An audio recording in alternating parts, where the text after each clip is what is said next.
खुदा बाप बेटे रूहुल कुद्दस के नाम में तमाम व्यूअर्स को, तमाम सुनने वालों को, देखने वालों को मेरी तरफ से सलाम। मैं पास्टर रशीद अहमद संधू आज खुदा उनके ज़िंदा कलाम में से फिर हर रोज़मर्रा की तरह आपकी खिदमत में, आपकी बेहतरी के लिए, नसीहत के लिए, तरबियत के लिए और खुदा के कलाम को सीखने के लिए एक छोटा सा मैसेज दूंगा। ये लूका की अंजील उसका 18वां बाब और उसकी 18 आयत पढ़ूंगा।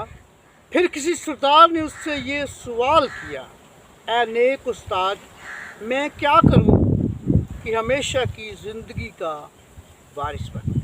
खुदावंद के ज़िंदा कलाम के पढ़े और सुने जाने के पैसा पर खुदा की बरकत हो।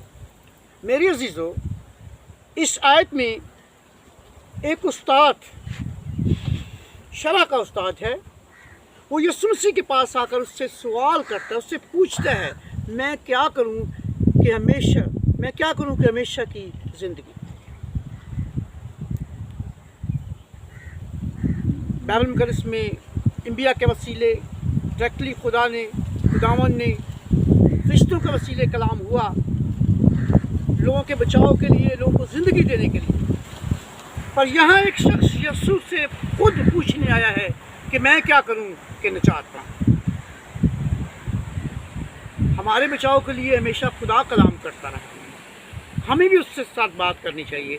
खुदावंद मुझे बता कि मैं क्या करूं कि निजात पाऊं, कि ज़िंदगी का वारिस बनूं।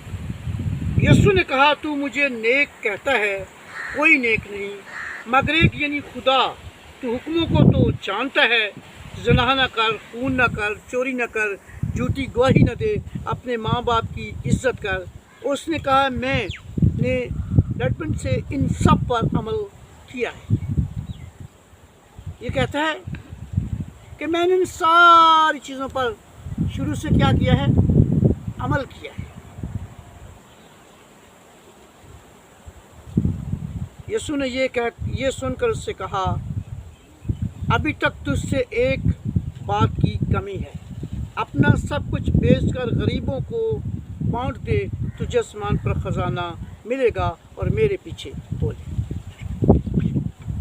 हम बदले कितने भी वफादार हों, रास्तबाज हों, अपने आप को नेक समझें, परस्तार ठहरें, खादिम बने, हम में किसी न किसी बात की ज़रूर कमी है। क्योंकि ये फरीसी जो हालांकि अच्छी चीज़ पूछने आया था, मैं क्या करूं कि निजात पाऊं, और यीशु ने उससे कहा, तुझ में अभी भी एक बात की कमी है कि अपना सब कुछ बांट कर, बेच कर गरीबों को दे दे, तुझे आसमान पर ख़जाना मिलेगा। सो मेरे अज़ीज़ों, आइए सीखना चाहते हैं कि यहाँ खुदावंद ने ये सवाल करने वाला शख्स कहता है, मैं क्या करूं कि हमेशा की ज़िंदगी। जब यीशु ने उससे कलाम किया तो वो छोड़कर चला गया और फिर वापस कभी ना आया। कभी कभार हम पूछते हैं, खुदावंद मैं क्या करूं, जब हमारे लिए कलाम होता है तो हम छोड़कर चले जाते हैं। हम कहते हैं, मैं खुदा का बेटा बनना चाहता हूं। तो बाइबल मुक़द्दस में लिखा है, जितनों ने उसे कबूल किया उसने खुदा के फर्जंद बनने का हक बख्शा। फिर से हमें खुदा को कबूल करना पड़ेगा, उसके हुक्मों को मानना पड़ेगा। यहाँ हम कहते हैं कि हम रास्तबाज ठहरें, तो बाइबल मुक़द्दस में लिखा है कि जितनों ने बपतिस्मा लिया उन्होंने क्या किया, रास्तबाजी को कबूल किया, और इसी सबब से वो रास्तबाज ठहरे। सो अगर आप चाहते हैं कि हमें कुछ मिले तो फिर हम पूछें और उसके जवाब का इंतज़ार करें। जैसे जब यीशु मसीह को मसलूब किया गया तो बनी इसराइल लोग खुदावंद के जी उठने के बाद कुछ दिन बाद वो पतरस के पास आते हैं और पतरस को कहते हैं, हम क्या करें कि निजात पाएं। जिन्होंने यीशु मसीह को मसलूब किया था, हम क्या करें कि निजात पाएं। उन्होंने कहा, तौबा करो और तुम्हें सारे के अपने गुनाहों की माफ़ी के लिए यीशु मसीह के नाम पर बपतिस्मा लो तो रूहुल कुद्दस इनाम में पाओ। तुम्हें सारे क्या करो, तौबा करो। जब उन्होंने पूछा कि हमने मसीह को कत्ल किया है, मसलूब किया है, तो अब हम क्या करें, तो उनको बताया गया कि तुम क्या करो, तौबा करो।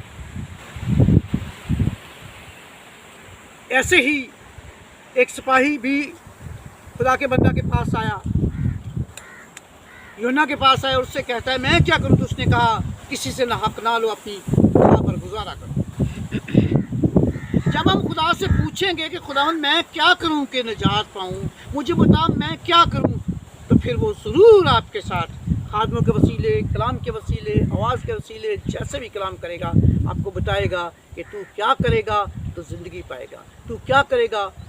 कई लोग कहते हैं मेरी तो गरीबी नहीं जाती, जब बाइबल बताती है कि तू दाइया की अपनी पूरी दाइया की ज़खीरा खाना मिला तो खुदा तुझ पर आसमान के दृश्यों को खोलकर बरकत देगा। जब वो बताना चाहता है तो फिर हम इस शख्स की मान लौट कर ही नहीं आते। हम ये भी चाहते हैं हमारे गुनाह में मिट जाएँ, तो जब वो बताता है कि तौबा करो तो हम तौबा नहीं करते। जब कहते हैं कि हम नए सिर से पैदा हो जाएँ तो वो कहता है तौबा करो, नए सिर से पहले बपतिस्मा लो, तो हम ये भी नहीं करते। सो मेरे चीज़ों, इस शख्स से ऐसा रवैया ना रखो। यीशु ने उसे बताया कि अपना माल बेचकर गरीबों में बांट दे तो वापस ना आए। अगर आप चाहते हैं आपको ज़िंदगी मिले, हमेशा की ज़िंदगी मिले, या अगर आप चाहते हैं कि आपको खुदा का बेटा मिल जाए, अगर आप चाहते हैं कि आपको हर वो नेमत जो खुदा ने अपने लोगों के लिए रखी वो मिल जाए, तो उसके लिए कीमत चुकाना पड़ेगी। यहाँ देखें, ये हमेशा की ज़िंदगी मांग रहा है, तो यीशु मसीह ने कहा अपना माल बेचकर गरीबों को बांट दे और मेरे पीछे बोले, तुम्हें आसमान पर खजाना मिलेगा। खुदावंद आपको बरकत दे। खुदा के बेटे के नाम में आपकी सलामती चाहता हूं।